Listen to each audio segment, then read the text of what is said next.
All the smoke on YouTube. You can tell it's another episode of Friends Talking Nerdy. Hey everybody, how you Woo. doing? This is Tim Jousman. With me, I have the holiest of holies. I have the Reverend Tracy. How are you doing? Oh, another day in the neighborhood as far as, living life through a pandemic. Yeah. I'm like the memes say I'm tired of living through history. I am glad that like some things are over. Like politically things seem to have calmed down. Like just a skosh, I feel comfortable moving on to different topics for February. So that Yeah. makes me very excited. How about you? Oh, same thing. I mean, that's the bad thing about the pandemic because it really feels like Groundhog Day in a lot of ways. The movie, just like you wake up and it feels just like the same day over and over again because you end up doing the same stuff. Recently, though, I have been trying to listen to a lot more Frank Zappa. Um, Who's Frank I, Zappa? Seriously? You've never heard of Yeah, Frank no, Zappa? I'm out of the loop. Wow. I'll put it this way. He's one of the most Jeez, makes unique music. makes Well, somebody feel self-conscious about it. Why don't we? My gosh. no. I, no, it's just the usual response that people. I mean, you experience it too when you talk to younger people, and they don't understand a common cultural thing from your time. So it happens. But Frank was a musician, had a band called the Mothers of Invention, and then went solo himself. He's the most unique musician that has ever been. If you listen to his music, you would think he was hardcore into drugs, but he wasn't. Didn't take any drugs whatsoever. But just some of his music is trippy. Like there's a song he did off of an album he did from 1973 called Dynamo Hum. The whole premise is that these two sisters have a bet that a guy couldn't make one of them come. And so that's the song. And I don't know, he's weird, he's trippy, he's bizarre. A lot of his music I don't really care for, but the world was blessed by having a presence like him. He's just a unique character. I would be shocked if you didn't recognize his face at some point. I think you would recognize him if you saw him. I think it's maybe a name to face type of deal, but he's definitely a unique character. What was his name again? Because we have the Google magic. You'd be Yes. surprised at how much I don't know Tim, or like how much I've forgotten. Like never underestimate what this brain will data dump. Like if you give it the opportunity, I got to keep this meat computer updated, or it just loses shit. Like What's my name again? Frank Zappa, Zappa. Yeah, he had other songs like "Don't Eat the Yellow Snow." oh my God, I know I do not know this person, but I want to. But it's funny because yeah, he looks interesting. I'm gonna have to like check this out. But so out Yeah. of sight, it looks like I don't know who it is. But you know what? Tune in next week. I'll try to check this out, and then I will confirm whether or not I've ever heard of this person. Yes, see, like I said, don't feel bad if you don't care for his music because he's trippy, he's out there. Like one of his big influences was like an abstract classical composer, and he tried to adapt some of those techniques into rock music. Like there's one song he did off the album, I think it's called "We're Only in It for the Money," called "Help I'm a Rock," and just like the main lyric is "Help I'm a rock." Help, I'm a rock. Help. Just repeating that over and over again. It's just crazy. And yeah, it's fun. Okay. Frank Well, I Zappa's mean, the best. to be fair, that sounds a little bit more up my alley, right? Like some of whenever we were on the regular, especially doing music reviews, like I felt like anytime I pick something, you're like, Tracy, what the fuck do you listen to, man? Like we've got Esperanto reggae, we've got the postmodern jukebox. What was the other one that we probably any of the nerdcore stuff I brought Yeah. you, like Shape of the Well, Dark Lord.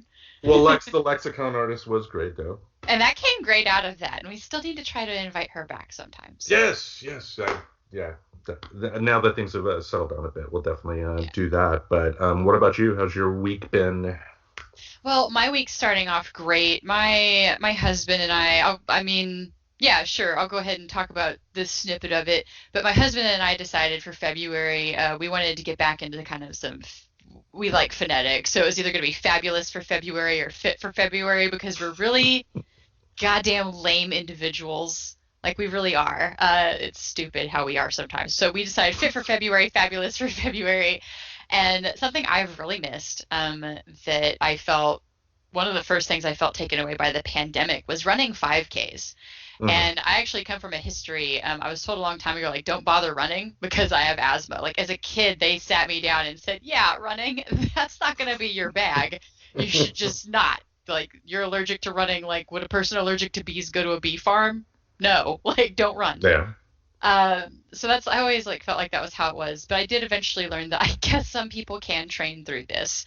And that was when I ran my first 8K, not too long ago, and it was really cool because, to realize that I had that strength to do that all this time, like years of believing you couldn't do something, right?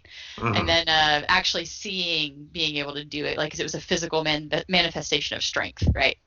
But so I had done all of the cool like local 5Ks for the Parks and Rec, because they were cheap.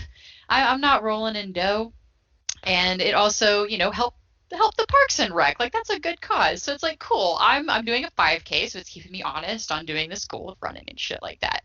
So I wanted to get that back because all the 5Ks got canceled last year. So I didn't get to do any of my summer fun runs, and I've been Hmm. itching to do something. So I booted up a Charity Miles app, which is something I've used before.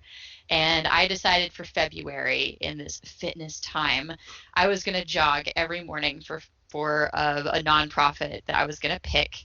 I wanted to pick something, it being, Black History Month. I wanted to pick something that at least like did something for like social issues and something like that. So I stumbled into dosomething.org, and I thought Nice. it was kind of nice. Yeah. So I've used Charity Miles before, and I've never had the charity or the sponsors because they hook you up with sponsors like Hope Foods is the one that I'm going to talk about here in a second. Hmm. I've never had them comment on my runs before, and it's nice because both of them have like just this week, like saying, "Hey, like thank you for choosing, our nonprofit," or like, "Hey, keep knocking out, kill those runs." I'm like, it's so cool to have that extra level of support on that. High Um, five. yeah, high five. And so doing that, that's felt really nice. It's kind of gotten my ass feeling a lot better because something that, I've mentioned, like, physically working out, super important for mental health a lot of the times. And Hmm. I got hit up by another nonprofit that I wanted to shout out to called Run for Grace. And they told me, they had read through some of my stuff. They liked some of my posts. They thought it was cool that I, kind of brought in that element of, you know, health. Like the healthy body is very much a part of the practice of keeping a healthy mind. And anybody who deals with like long-term like mental health knows it's kind of a continual practice to stay on top of your shit. Hmm. And for me, a big part of that practice is running. And they really liked that, so they wanted to possibly feature me in a post sometime. But I thought it was really neat. Their mission, I guess, is to provide aid to those in need. They said to those in need, the less fortunate, and to assist in the prevention of homelessness while promoting an active lifestyle with an emphasis on running. So homelessness is also another issue that is near and dear to my heart that we have a lot of misunderstanding and a lot of unnecessary judgment around. So Yeah. that was a pretty cool thing this week that I just, it made me nerd out. I shared it on like my personal page about like, oh my God, it's so cool that people are like rooting me on, and Hooray. it's nice. Like something that we've kind of missed is a lot of that human element during pandemics. Because you go back to those charity fun runs, right? And man, strangers will root each other on at the drinking stop area, like where they got the cups, or like, any of the lap areas, or any of the loved ones of the other people there. So I didn't realize how nice it was to have a pat on the back. So it's just been kind of nice to have it virtually. So yeah, shout out to your friends, by the way. If you haven't touched base with people in a minute, do that. High fives there. And also for the charities we mentioned, we will have their links to their websites on our Linktree, which you'll be able to access by hitting the show description. So they were kind enough to reach out to you. We're going to be kind enough to do what we can to give a signal boost. Because especially with homelessness, I mean, if you live in Portland, you can't escape it. you know. Oh yeah, it's so everywhere here. Like we had some appointments on the other side of town, Mhm. and yeah, just all the little tent cities and stuff like that that you see of them. They're trying to live and they're trying their best, and we perpetuate a lot of story as to why we think people are homeless, and a lot of those stories are wrong. Yeah. So I've known Yeah. homeless people, just saying. I've known a few that have been at least a stint of it in their life, and there's a lot of misunderstanding there. Well, me here. I mean, it's happened. I mean, and that's there is an unnecessary stigma on the homeless community that really needs to end, and there needs to be a multifaceted approach to. I mean, because there will always be a situation where somebody's going to find themselves out. I mean, it's we can't control all situations, but when it comes to like take mental health for instance, there are solutions for mental health that will give help to people who are currently not getting it and doing what they can to survive on the streets. When it comes Yeah. to the situation we're facing right now, getting money into people's hands, helping out with rent assistance, helping out landlords who are relying upon this rent who can't get it because of the pandemic. I mean, things like that, and just doing what we can to just because like we have the same stigma around homelessness that we do about around people that get welfare, and that needs to stop. Yes. Because I mean, all the studies when it comes to like welfare and homeless show that a majority, 99% of these people that are involved in this don't want to be and are doing what they can to get themselves out of that situation. It was things beyond their control that landed them there, and they're just trying to survive. Exactly. Yeah. See, I think we're going to hit a theme of talking about some of these misunderstood things. I'd love to. It's something that I feel very passionate about because there's a lot of topics to hit on that I feel like our culture tries to spend more time justifying hating Yeah. than spending a minute to educate themselves and understand why it happens. Like, yeah. Like abortion. I mean, because growing up in a conservative town like I did, there was a point that in my early years where I would have said I was pro-life. And the more I was exposed to stories about abortion and whatnot, the more my mind opened up that I realized I was wrong, dead wrong about that. And, but it's like because people have this conception in their head now, thanks to douchebags like Jerry Falwell, that, life begins at the moment of conception and whatnot, which no, it doesn't. We're not solving some problems when it comes to unwanted childbirth that could be solved if we actually, had discussions in terms of helping out. Because, the people that don't want abortion also don't want to put money into services that could help people, in terms of, just helping them, period. The more if we can do that, that would be great. Just the more you hear about what life is really like for somebody, the less you can go back into your Yeah. hole. Like growing up, I love the Dukes of Hazzard, but once you understand what the General Lee means to some people, you can't watch that show anymore. You just can't. Once your Yeah. eyes are open, you can't go back. And if we can open some eyes, that would be great. Yeah, who knows? Hey, you know what? If any of our friends out there are priorly homeless people that would feel comfortable talking about that, just reach out to us. Because I know, like, the few individuals that I know, I don't know how comfortable they would be. Like, mostly it's a public speaking issue for them, not that they're ashamed of their story. But Right. yeah, so I would totally be down to have that conversation. Because personally, no, I have not been. But have I Yeah. been made aware of the massive amount of misunderstanding around the homeless community? Yes, very much Yeah. so. Yeah, on a lighter topic this week, I got two more things I'll bring up here in short before we go to what you wanted to talk about this week. First of all, Kim has a new cat. I saw it was so excited for its new home. It chewed its way out of the box. Ah, it was Yes, just so ready to be part of the family. It's like, give me the hell. Where's Schrodinger? Let me at him. Just tore yes. at it. Yeah, Kim the Geek, as we said on the show, recently lost her longtime cat Peach, and as anybody would be, was depressed for a while. And then the other day, she told me that she was thinking about getting this cat, and I says, "Why think? Do it."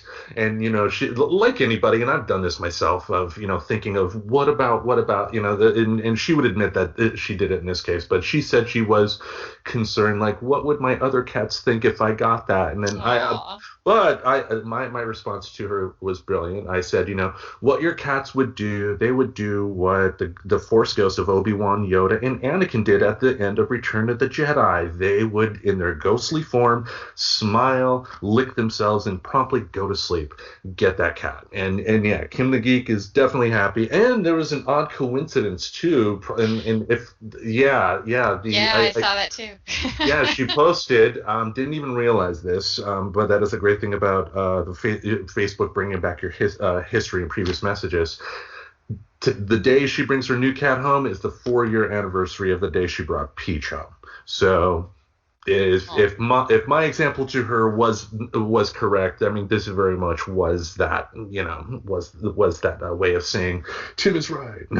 But Kim the Geek got a new cat, and yeah, I guess they told her too that the cat, I guess, had some issues at the shelter of being scared, so they said keep the cat, secure in the room. But yeah, I mean, you saw the picture. The cat was like, "Fuck this, I'm free," and was just like looking out the window. After years of working in shelters, and I worked personally with rescue too with my mom. That's actually how I got my ESA beans. She was a rescue cat through really bad. We got the bad situation, so we wound up like hand raising like the little orphans and stuff. But cats, how they act, or any animal, how it acts in a shelter could be totally different than how it acts at home. But so just a funny side note though to the Facebook memories, like a little bit bittersweet there, because whereas she's getting this sweet memory about Peach, right about now is when Facebook starts reminding me of that failed marriage I started right around February at some point. Like, I just get those, and it's fine. Like, by the way, like, my ex-husband and I, like, we actually get along well enough. Like, it's one of those things where I picked right for my starter marriage, because there are no hard feelings. We didn't try to rip each other new assholes, and, like, we still have to interact from time to time because there's this weird shit with our cars that, like, keep connecting us. Like, I still keep getting his mail every now and then, but but I just think it's funny. Like, this is the time of year it's like, oh yeah, I got married once upon a time. Like around February-ish. Yeah, no, me and Facebook. I love the Facebook memories, but it's been a couple of years now that I've done this. I will every day at midnight. I will go onto the Facebook memories and make sure that I haven't said anything stupid in the past. Because at the start of the 2010s, that's when I first got into Family Guy, and I mentioned it on the show before. I had a habit of like quoting lines from that show, especially Quagmire, without attributing the fact that it was coming from that show. And with social media being what it is, with companies scouring social media to see if someone is compatible for them or not, it's just like, maybe it's not a good idea to have unattributed quotes like Glenn Quagmire on your social media page. Oh, so, yeah. Yeah. So going back, deleting that it was good, and yeah, deleting stuff about my marriage was definitely nice. I don't have to. That was funny. Like when I first split from my ex-wife, one of the first things I saw when I moved into my apartment for the first time in 2016 was an old post where she and I had contemplated having like tattoos of each other's name on each other's body, and I was like, oh my God, I'm so glad I didn't do this. Yes, that would. Yes. Oh man. Yeah. Yeah, thank goodness. Like, nothing like that with any of mine. Just I miss a dog that I used to have. He takes care of it, I hope. I hope he's taking care of it. I assume. Like, I don't know, there's been no sad posts or anything, and then every now and then it's like, hey, they accidentally like registered your car here again, like with me. Can you just remind them that we're divorced and like update your address? That's really it. It's actually funny. I've seen him since the pandemic. He had to come by because he was doing something with a car, and he had to have my signature because of all of that mess. But so yeah, at least he's nice. Yeah, and I mean, I know when we had first met, you and him were just breaking off at that time, and it was hit or miss, as it would be when you're breaking up. But glad to see things are going a little bit better there. We were roommates for a year after we were divorced, so I mean, I guess it went okay. I don't know. Much better than mine. I mean, like, I couldn't be a roommate with my ex-wife. God, that would, what's left of my hair would flee, and I'd probably get an ulcer from all the drinking, but that's a different story. But one more thing I wanted to bring up too. I warned you in advance that this is something you're probably not going to have much to say on because it involves professional wrestling. I knew it. I could have called it. All you had to say is like, Tracy, you're gonna be quiet for a solid 5 to 20 minutes. I'll be like, wrestling. Yeah, yeah, yeah. And but I know your friend John on the Facebook page was excited about news that I posted about wrestling. But Yeah. on AEW on Wednesday night on their show on TNT, a surprise entrant entered the ring and beat up their former champion, and it turned out to be a performer by the name of Kenta. Why is that important? Because Kenta doesn't work for AEW. He works for a company called New Japan Pro Wrestling, which in Japan is essentially their WWF. It's the number one wrestling promotion based out of Japan. And for that company, for people that don't know, they have a style of wrestling that they call strong style, which, long story short, they literally beat the hell out of each other in the ring, even though the results are still predetermined. They're telling a story. They're a lot more physical in the ring than they are in American wrestling. So it's nice to see them actually working with an American company again. And also, too, for Roku fans, today, New Japan Pro Wrestling announced that they are going to have a show on the Roku channel. Starting February 11th, they're going to have a 1 hour show detailing, matches with some of their new performers, and they will also have some on-demand content detailing some of the classic history of New Japan Wrestling, because New Japan Pro Wrestling has been around since the 70s, and in the past they've had working agreements with the WWF, with WCW, with all the big names. So all the big American names have spent time in Japan, and there have been a number of Japanese names that have, visited America on occasion. So it's great to see these companies working together. And as a wrestling fan, it's great to see so many options, so many companies working together too, because in the past, wrestling companies didn't really work together. And if they did, the few times that they did, there was so much infighting and politics going on that the end results were always garbage. But different era now, and it's a great time to be a wrestling fan. There's so much options, and it's great to see a company like AEW that does kind of practice what they preach in terms of inclusivity and whatnot. They have the first transgendered performer on a national level of professional wrestling was a champion. Their women's champion by the name of Nyla Rose. They actually work with a company, a sensory company for the audience, that if you have stuff like what is autism or something like that, you can The sensory disorder. There's a few things that have. Yeah. Go ahead. They have these kits that they will provide free to the audience that shows under normal times, of course, that will allow them to enjoy the show without being overwhelmed. So the company's doing a lot of great stuff compared to their competitors in Connecticut, who are aligning with political candidates who are starting insurrections and killing journalists. So, but anyway, great time to be a wrestling fan. Now, you were nerding out about something this week here, so let's let you have the floor. Let's talk about narcissism. Yes, it's been a hot topic, especially with our former president that stepped down. Um, yeah, so essentially, like I was telling you, I kind of wound up in a little bit of a back and forth. I'm in a lot of support groups for people who are dealing with trauma. Some of the groups I'm in are a little bit more specific, but this one happened to be like a childhood trauma something. And yeah, like I wound up having some back and forth about people calling certain other people narcissists. Hmm. And so I was taken back to an article I actually read a long time ago that I felt kind of kickstarted some of my change, because I will admit this is something I totally was guilty of. And I wanted to share some of the reasons I decided to stop what I call hate labeling, and some of the even benefits that I've had since I've stopped doing that. I feel like generally speaking, our culture's come a long way with understanding some parts of mental illness. There's been a lot of really great awareness out there.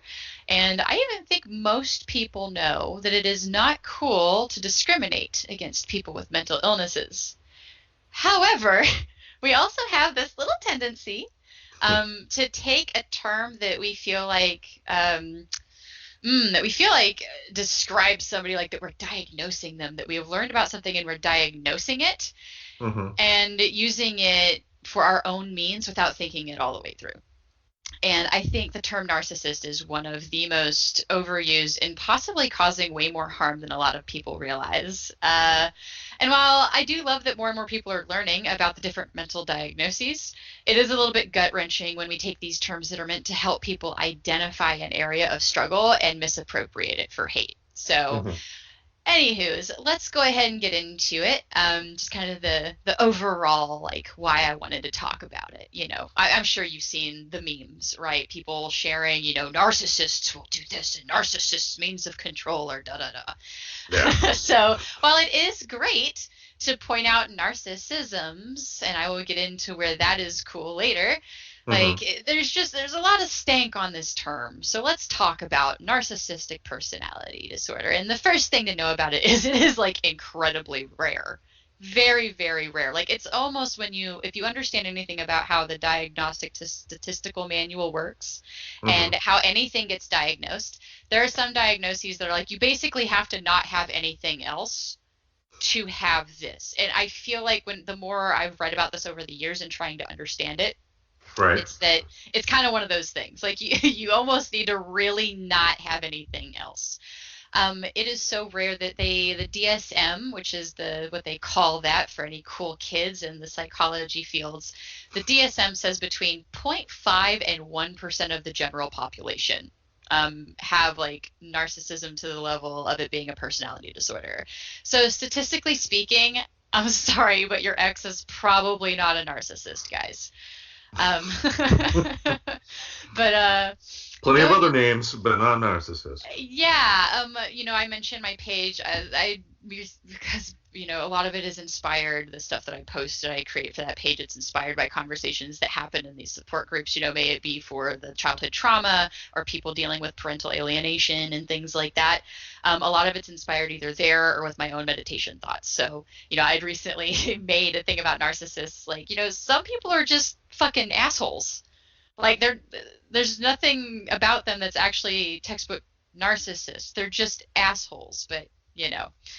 So I broke it down. I think I've got like 4 major reasons why I personally stopped hate labeling with the narcissist term.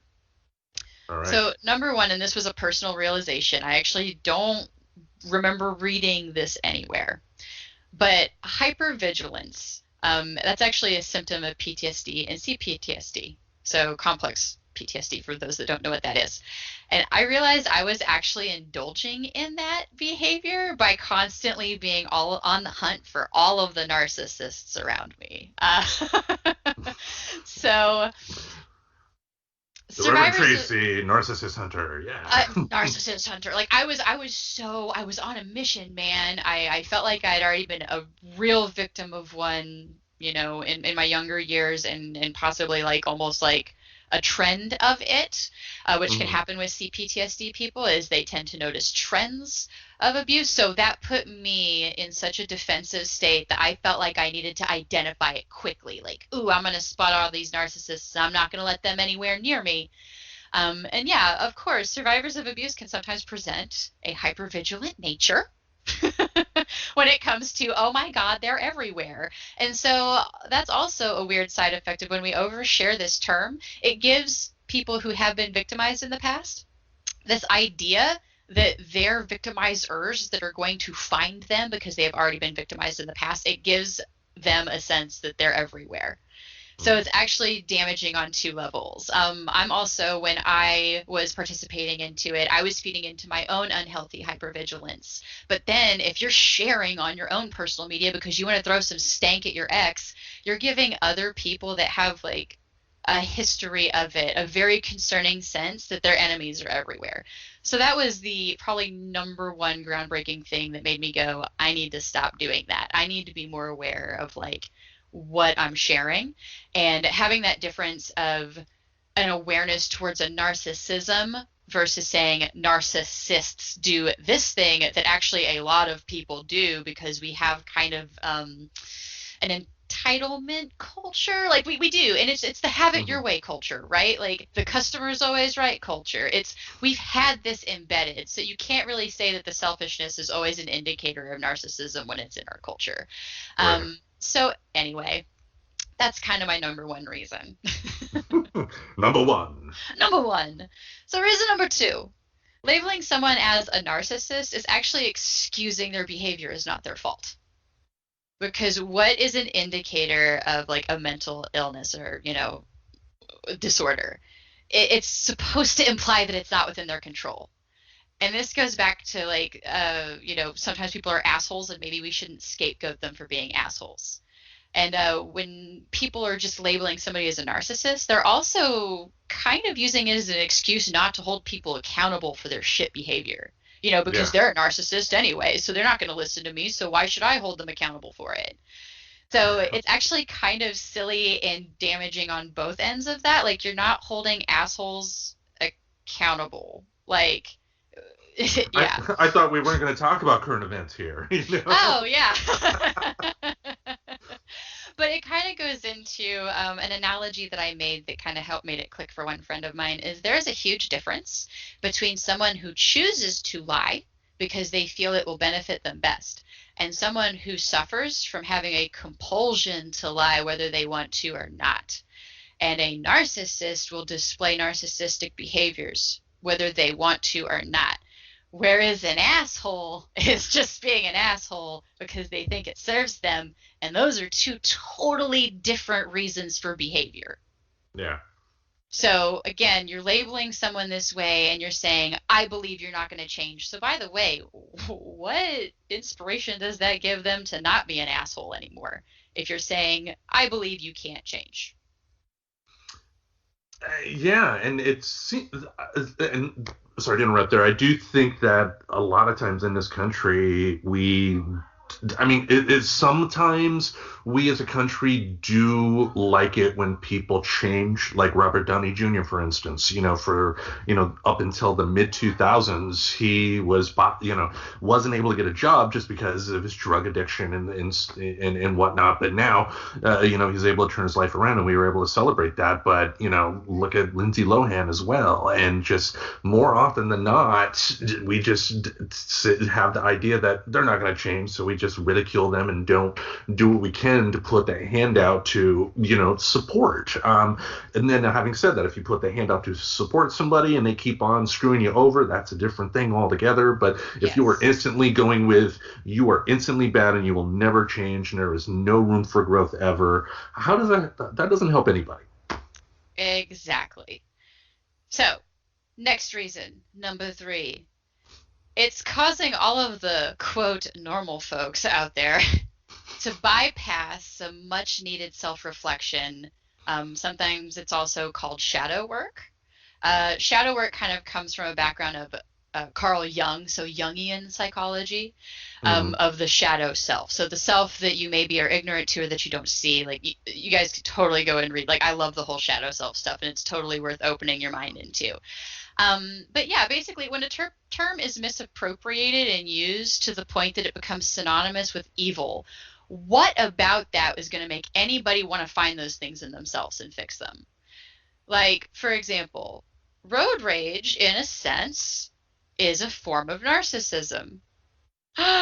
You automatically think you're right, man. Oh, I was never more right in my life than when I was cussing at a car and the safety of my windows being rolled up, man. Like, that was a real narcissistic behavior that I had. Oh. But having a narcissistic behavior or a narcissism does not a narcissist make. But did I need to work on that thing? Oh, totally, because that served fucking nothing. It did almost cause some accidents a few times because I was so mad and worked up because I couldn't be wrong in understanding and how awful and wrong what that shitbag in front of me just did. Right. But now it's more like I'll breathe and be like, everybody's trying their best, like it's become a mantra. It's okay. It's okay. Yes, because that instant knee-jerk of self-biasness actually is a narcissism, and we all deserve to challenge that sometimes. So when we take a term and be like, that's narcissistic or that's a narcissism, and we make it synonymous with evil and bad and asshole, it doesn't make any of us want to do that self-challenging work that actually makes us grow and mature and be better humans.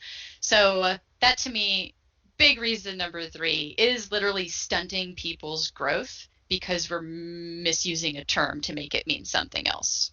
Yeah. Oh, the road rage. I few months back, Aubrey and I were heading home for something, and I guess there was some construction on the highway exit by our place, and there was it forced the exit to be only one lane, and cars were merging. But then you had the assholes that would do the normal drive as far as they can in the lane that will be closed until they could merge in, and there was one woman that was trying to like force her way in front of us, but the professor was like, "There's one line, you fucking cunt! Get in the fucking line!" And it was, I sat in the seat, I laughed my ass off. Yeah, there are times that I realized it was unhealthy at one point when I had to pull over because I was so worked up. I like was shaking and couldn't fucking see straight. And I'm like, this is not good for my health. And it's like the road rage honestly surprises a lot of my friends. I am not like an anger fueled monster. I generally speaking, most people, when I have told them like how bad that road rage instinct, that self-bias when I'm behind the fucking wheel is, are surprised at what I tell them, like how I used to cuss at people, because that's so not me. And that makes it even more deserving to look into. Like when you look at something that you've done and you're like, why the fuck did I do that? Instead of instantly getting defensive, look at that. Like that is so your brain telling you something like, hey, like maybe you don't like that you do that thing. I don't know. It doesn't seem like the epitome of maturity to yell at a vehicle that I don't know what their day was. They could have just had the most upsetting conversation of their life and they're just trying to get home. Mm-hmm. So need to stop judging people. Like stop looking for permission to judge people. Well, I got one. So the professor doesn't get mad at me, I will say a road rage story of mine. It was back in Grand Rapids, and it was a mall on Alpine. It was a strip mall, not the best, but it was busy that day, and I was trying to drive to a parking spot. This is when Media Play was still open. I don't know if you remember that store, if you had any where you're at, but driving there slow, and there was a car in front of me that was going real slow, and it was just like, "Fuck you, you son," and just screaming at the top of my lungs, "Go to hell! Eat shit!" And that's when the passenger got out. The passenger was a nun. And at that point, it was just, bye. Oh, that is epic. Yeah, no, I haven't had a dope moment. I did have this is why people get shot, because you're in an open carry state, Tracy. Like, well, really, like, I don't know who I'm yelling at if I'm like verbally like attacking somebody that I don't know who they are, what they have. Like those stories do exist. They're not common. Like don't suddenly get scared that you're gonna get shot for road rage. I'm just saying it can happen. So maybe I can remove myself from the statistical possibility by like not yelling at strangers that I don't know. Yeah, some big guy comes, "Hey, what are you doing?" Yeah. Whips out a gun or something. Anyway. Especially in Arizona. Yeah. And then lastly, and I think this is another one that I hope like touches home with some people, and I'm not the type of person, like I joke that I convert people, and while like I do kind of think that I could convert some people to stop overusing this term. Like I will always respect people going, nah, I'm gonna do whatever I do, like do whatever you want. But to me, the one that I think that hits home is this kind of final argument, is when you use the term narcissist and you really mean asshole, you're actually discriminating against a demographic of people who suffer from a very real and very rare disorder. When you use one term to mean something hateful, that's where you start going into that hate speech territory, right? Like, please tell me if you think I'm crazy, because that is an opinion of mine with this. Like, I think we're getting into hate speech territory with narcissists. Well, I mean, it's the same thing as ableist language. I mean, like, like I have a follower on Twitter who's blind. And there was, I forgot what I specifically said, but it was just like a common phrase in regards to like something in regards to like sight or something like that, and just the way I worded it, she came out and asked me, are you sure you meant it that way? And I was like, what? Oh wait, I did not. But I mean, you don't realize how language it does have, because of its roots. I mean, briefly, we discussed possibly talking about a particular topic today about how grammar in and of itself could be viewed as racist, because because if you think about it, when it comes to language, the language has been set by the people that invaded this land, and and there are other things there, but yeah. Anyway. No, I totally worth exploring because you do have a point, but then you get into like it's really about the education, right? Because I feel like hillbillies are discriminated against by how they talk. Like, so when we had brought this up before, it's like, oh, I could totally see the point of that. Yeah. I'm not sure that's the best approach because I think it's good to teach some things, but yeah, I get the awareness of that, but I don't want to get too much on that topic. I think we're going to cover that sometime, We will. especially if Professor Aubrey gets on, because I have thoughts like. That's the problem. See, I have thoughts and I start proselytizing. It's just my bad. Well, That's why I'm the Reverend. Well, I also suspect too. You may, if you hear this on if you listen to our next episode on Patreon, we may discuss it a little bit on that episode too, because I know Big Mouth kind of briefly talked about it with the code switching scene, but exactly. Yeah. But anyway, so going into that hate speech territory, plus there's a lot of misunderstanding on how many other far more common mental health diagnoses present. You know, for example, I think the most popular memes I see about narcissists is how they're like so controlling, which is interesting because I actually popped over to try to see what the latest said, what the most current version of the Diagnostic Statistical Manual says, and I don't show like controlling isn't under there.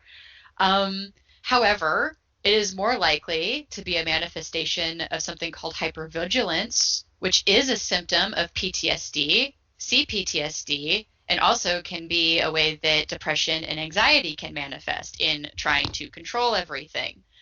And somebody who posts a lot of selfies, by the way, may actually be somebody who's struggling with dysmorphia or has a lost sense of timeline, which is another PTSD, CPTSD, depression, and anxiety symptoms. And the reason all of those terms sound more familiar than like narcissistic personality disorder, which is NPD. Like if you say NPD, most people don't actually know what you're talking about.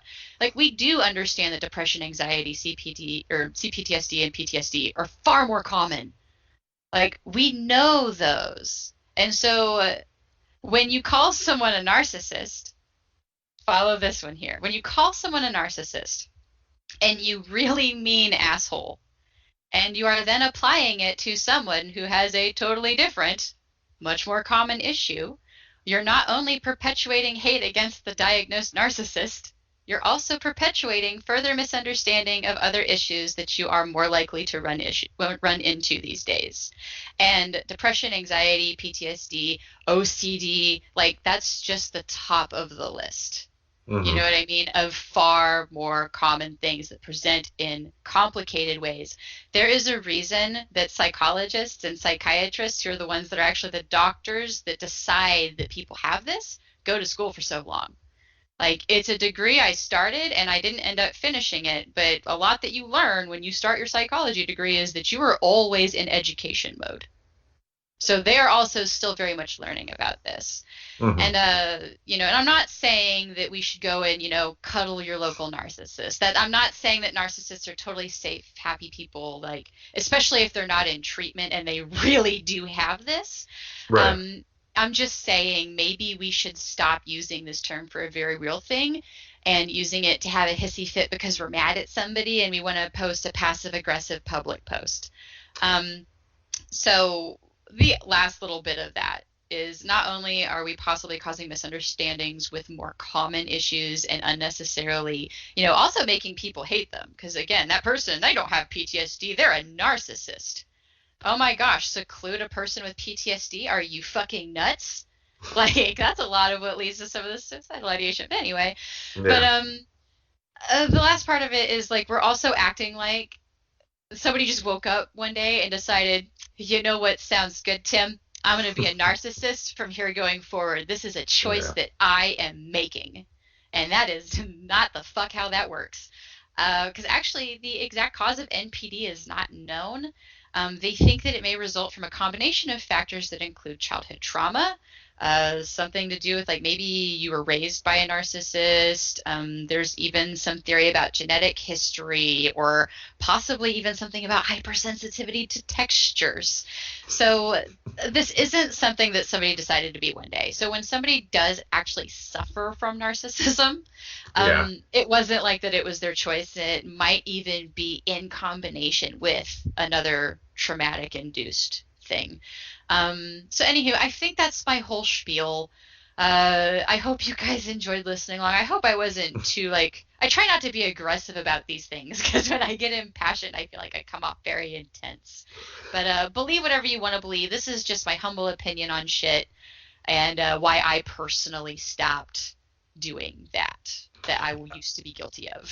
And it is important to bring it up, yeah, because I don't want, me personally, I don't want to do the things that I critique other people of doing, and you see it a lot in politics, obviously, where, people, the progressives will lambast anything a conservative does, but if it turns out a progressive is kind of doing the same thing, they'll say, well, it's okay, and we, no, it's not okay, we need to have, to your point, yeah, we can't coddle people. We can't let people use a label as a way to run over people, and people do have to be held responsible for their actions. But we can also watch what we say too, because yeah, I don't want to be the cause of somebody feeling that they can't talk to somebody about something just because I made a stupid comment.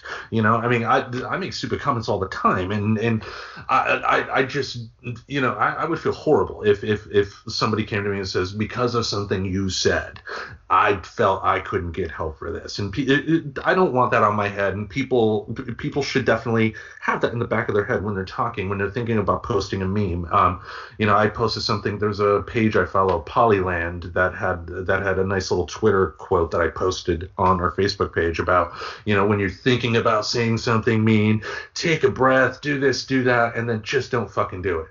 Don't fucking do it.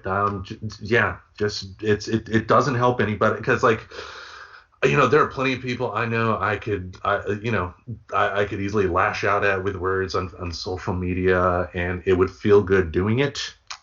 Doesn't mean it's right. Oh man, nothing feels better than hate sharing a meme for just that second. It feels so good. It feels so fucking good, especially if you're convinced they're going to see it. Oh my God, it feels amazing if you're convinced that that person is actually going to stalk your Facebook and see it. It's delicious, right? But it's also the point. And to go back to something you said, when we hate on narcissists, when we go, oh, he's such a narcissist. Okay, like people out there who struggle with depression and anxiety may relate to this, but when you feel like something about you is broken or bad, it is incredibly hard to ask for help. So I don't know if you say something shitty like that in front of somebody who maybe suspects that they struggle with narcissism, you are making them self-conscious and unable to even get help. And with that, I will say I would gladly hang out with a narcissist in treatment before some asshole who wants to throw hate labeling around to throw shade at their ex any day. Any day I would hang out with that person over the other. Yeah, this logic is one of the reasons why I left Christianity, because they have the same mindset when it comes to homosexuals. I mean, because I remember being, when I was a Presbyterian at one point, there was a woman who came, like they had a part of the service where you could have people come up and give a prayer request. And she talked about, being in Kalamazoo and seeing two guys in a park holding hands and they kissed. Oh my goodness. And she wanted to pray for them. And I'm sitting there and I'm thinking, let's go with the premise that the Bible is right for the sake of argument. Let's say it is wrong. And let's say there's somebody out there who's struggling with something that's, and to be clear, it is not wrong. I'm not saying it's wrong, but I'm just devil's advocate thinking it out. Let's say there's a person who's having questions about their life and thinking, what do people commonly do when they're at the bottom part of their life? They think, let me get religion. What's going to happen to that person if they walk through the door and they hear that on the stage? Yeah. How is that going to be welcoming to that person? Again, homosexuality is not wrong. I was only doing that, stating that for the sake of argument. But if the Christian attitude against homosexuality was really truly about helping their fellow man out, you're not going to do that by, doing the Westboro Baptist Church thing. God hates fags. You're not going to do Oh it man, we like could like totally talk on end about them because that's not what they're about. They do not care about getting more people with them specifically. But oh yeah, like that's not yeah, welcoming at all. that's on the extreme end. It's But it is more in extreme. regards to But that it's that still church thing. done. It's Yeah. still done. Fear tactic stuff is still done. And we could totally, oh, you want to get me on another topic I'm passionate about? Recovery from religion, man. That is a topic that is another one that begs to be talked about. Like traumatizing kids. Let's talk about that one. I actually got into a back and forth on, so I don't think I've ever mentioned the name of my page on the show, which I will now. It's Yeah. There is Life After Trauma. It'll be And on both our Facebook page and group. We will promote it. it will, because I do try to make good shareables, and one specifically I wanted to mention was the Psychology Today article that I had run across years ago. When all this came up, I felt inspired. I went and found it. And something I try to do when I share a Mm-hmm. meme that talks about something is, I don't know, cite the source, especially if it's trying to talk about anything with fact. Because another thing that I know Tim and I want to go into is how we need to stop fucking gaslighting each other as a society. And a lot of that is happening through our memes. Yeah. So, but these are all like totally. I think it's well past due for us to nerd out on some mental health stuff, man. So Well, guess what? maybe we can do that stuff. February will be Mental Health Month on Friends Talking Nerdy. How about that? Well, maybe, because I thought we were gonna try to do something with like Valentine's Day for next week, but at least we'll cycle through some No, topics in the we can foreseeable tie. future. It's Oh yeah, possible to tie. We can tie that in. It could be done. I yeah, yeah. mean, To be fair, like love does make people crazy. well, thankfully, I've never ever had any sort of negative. Anyway, bad joke. Oh, you never had love? Is that what you were gonna say? No, I was just that's yeah, you know. Oh no, Anyway. Tim, you're totally lovable. You're lovable. I have my moments, yeah. But anywho, so do whatever you want with all of that information. If you have questions, there's the internet. Knock yourself out. You can, if you want to start a conversation on the page. I'm totally down to talk about it. I feel kind of strongly about it, and it's something that I would stand up for. Is we just got to stop it. And a lot of it is because we do have that knee-jerk reaction. We want to look for that defense, right? We want to look for that permission to judge people because there's something satisfying about it. But we got to stop. And by the way, if you ever get the urge to just like share that, yeah, narcissists do this thing, I have a sneaking suspicion that if you're honest with yourself, you You're probably do either the same thing. do or used to do it. Either do or used to do it. Yep. So just check your intention before you share stuff. That's all I ask of anybody in humanity. All right. And on that note, I think we will wrap things up for this week, unless you have anything else to say. No, I think I've talked enough for this one. Next episode, Tim will go on endlessly about wrestling, so I will say nothing. No.